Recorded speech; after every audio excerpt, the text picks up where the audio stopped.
बिस्मिल्लाहिर्रहमानिर्रहीम।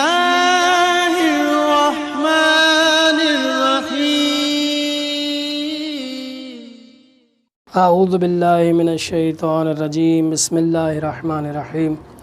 अल्हम्दुलिल्लाहि रब्बिल आलमीन वस्सलातु वस्सलामु अला रसूलिहिल करीम वल अइम्मतिल मासूमीन व लानतुल्लाहि अला अअदाइहिम अजमईन। अम्मा बाद, मोहतरम नाज़रीन किराम, इस्लामी मुआशरे में ख़ानदान जो किरदार ते अॼु असांजी तक़रीबन 6वीं नशस्त आहे ऐं असांजी गुफ़्तगू ॿिए मरहले में दाख़िल थी चुकी आहे, जंहिंमें असां बयानु था कयूं त ख़ानदान जे हर फ़र्द जे लाइ कहिड़ियूं शयूं ज़रूरी ऐं अहम आहिनि। अॼु तव्हांजी ख़िदमत में हिकु हदीस बयानु करणी आहे, जंहिंमें ख़ानदान जे हर फ़र्द जे लाइ हिकु शइ ज़रूरी आहे, उहा आहे हिक ॿिए जो साथ ॾियणु, हिक ॿिए जी मदद करणु, हिक ॿिए सां कम में हथ वंडराइणु। इहा अॼु जेका आहे सो ज़िमेदारी जेका आहे हर फ़र्द जे लाइ ज़रूरी आहे, बयानु करणी आहे। मां इब्तिदा कयां थो अल्लाह जे रसूल जे कलाम सां, जंहिं हिन हदीस खे इमाम अली इब्न अबी तालिब अलैहिस्सलातु वस्सलाम खां नक़ल कयो वियो आहे। इमाम अली इब्न अबी तालिब अलैहिस्सलातु वस्सलाम नक़ल कनि था त हिकु ॾींहुं अल्लाह जो रसूल असांजे घर में दाख़िल थियो, घर तशरीफ़ खणी आया। उन महिल फ़ातिमा ज़हरा सलामुल्लाह अलैहा देगड़ी जी भरिसां वेठी हुई, व अना अनफिल अदस, ऐं मां दाल साफ़ करे रहियो हुयसि। त जीअं अल्लाह जो रसूल आयो, ॾिठईं त अली अलैहिस्सलातु वस्सलाम दाल साफ़ करे रहिया आहिनि ऐं बीबी करीम देगड़ी जी भरिसां वेठियूं आहिनि। त अल्लाह जे रसूल फ़रमायो, या अबल हसन, मां तोखे हिकिड़ी शइ ॿुधायां? मौलाए काइनात फ़रमाइनि था, लब्बैक या रसूलल्लाह, बेशक या रसूलल्लाह, ॿुधायो। त अल्लाह जे रसूल फ़रमायो, मा मिन रजुलिन युईनु इम्रअतहु फ़ी बैतिहा इल्ला कान लहू बिकुल्लि शअरतिन अला बदनिही इबादत सनतिन सियामु नहारहा व क़ियामु लैलहा। या अली, जेको बि शख़्स घर में पंहिंजी घरवारी सां घर जे कम में हथ वंडराए थो, उन जी मदद करे थो घर जे कम में, त अल्लाह तबारक व तआला उन शख़्स जे बदन ते जेके वार आहिनि, उन्हनि वारनि मां हर हिकु वार जे बदिले ख़ुदावंद मुताल उनखे 1 साल इबादत जो सवाब अदा कंदो।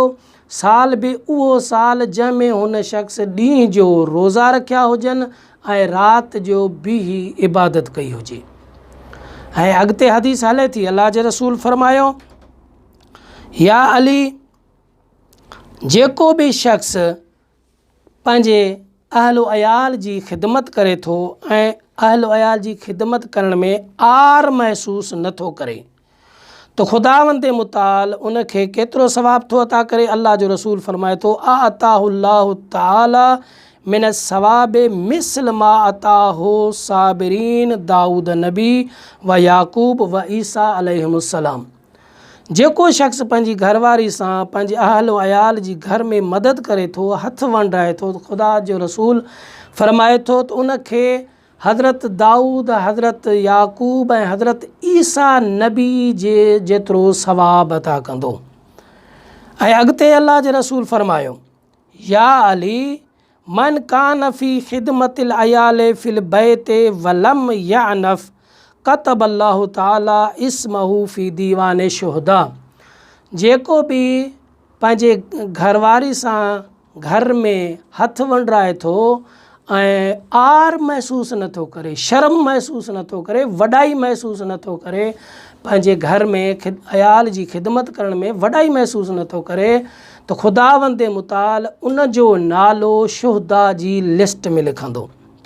ऐं अञा अॻिते हदीस अल्लाह जो रसूल फ़रमाए थो, या अली, जेको बि ऐं अहिड़े क़िस्म जो कमु करे थो, कतब अल्लाहु लहू बिकुल्ल यौमिन व लैलतिन सवाब अल्फ शहीद वकतब लहू बिकुल्ल कदबिन सवाब हज्जतिन व उम्रतिन व आताहुल्लाहु तआला बिकुल्ल अर्के फी जसदिही बैतन फिल जन्नते। या अली जेको भी शख्स पंहिंजे घर में आर महसूसु नथो करे ऐं पंहिंजी घरवारी सां कम में हथ वंडराए थो, ख़ुदावंद मुताल उन जे हर हिकु ॾींहुं ऐं राति जे बदिले उनखे 1000 शहीद जो सवाब अता कंदो ऐं उन जे हर हिकु क़दम जे बदिले ख़ुदावंद मुताल हिकु हज ऐं हिकु उम्रे जो सवाब अता कंदो ऐं ख़ुदावंद मुताल उन जे बदन मां अगरि कमु कराइण महिल पसीनो थो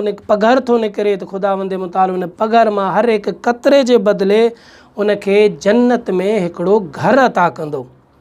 ही सवाब आहे कंहिंजो जेको पंहिंजे घर में पंहिंजी घरवारी सां पंहिंजी अहल अयाल जी ख़िदमत करण में आर महसूसु नथो करे ऐं मदद करे थो, हथ वंडराए थो।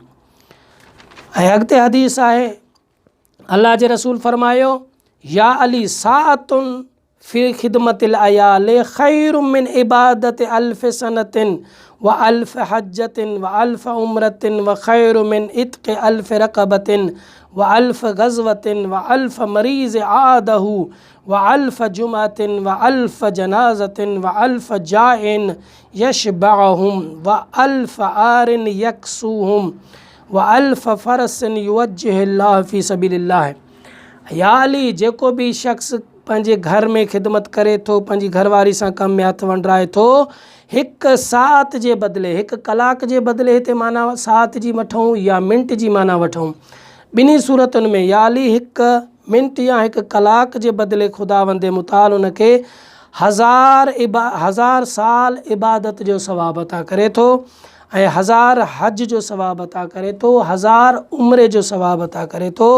ऐं घर में ख़िदमत करणु बहितर आहे 1000 ग़ुलाम आज़ाद करण खां, बहितर आहे 1000 जंगियूं लड़ण खां, ऐं बहितर आहे 1000 बुखनि खे खाधो खाराइण खां, ऐं बहितर आहे 1000 बेलिबासिन खे लिबास पाराइण खां, ऐं बहितर आहे 1000 ख़ुदा जी राह में उठ या घोड़ा ॾियण खां।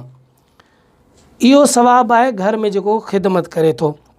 ऐं अॻिते अल्लाह जे रसूल फरमायो, ख़ैरुन लहू मिन अल्फ़ दीनारिन यतसद्दक़ अलल मसाकीन, ऐं बहितर आहे 1000 दीनार मिस्कीननि खे सदके ॾियण खां बहितर आहे, ऐं तौरेत ऐं इंजील ऐं क़ुरान जी तिलावत करण खां बहितर आहे। छा बहितर आहे? घर में ख़िदमत करणु, पंहिंजे अयाल जी ख़िदमत करणु, इहो बहितर आहे। अल्लाह जे रसूल अॻिते फरमाइनि था, वला यख़रुजु मिन दुनिया हत्ता यरा मकानहु मिनल जन्नह। इहो शख़्स अहिड़े क़िस्म जो शख़्स हिन दुनिया मां ऐसी ताईं न वेंदो जेसी ताईं जन्नत में पंहिंजी जाइ ॾिसी न वठे। या अली मन लम यानफ़ मिन ख़िदमतिल अयाल दख़लल जन्नह। जेको भी आर महसूसु नथो करे, जेको भी वॾाई महसूसु नथो करे अहिड़े कम में, ख़ुदावंद मुताल उनखे जन्नत में दाख़िल कंदो। ऐं अल्लाह जे रसूल फरमायो, अहिड़े कम करण सां गुनाह कबीरा ख़तम थी वेंदा आहिनि ऐं उनखे सवाब जेको आहे शहीद ऐं सिद्दीक़ीन जो सवाब अता कयो वेंदो। इंशाअल्लाह वधीक गुफ़्तगू जारी रहंदी। वस्सलामु अलैकुम वरहमतुल्लाहि वबरकातुहू।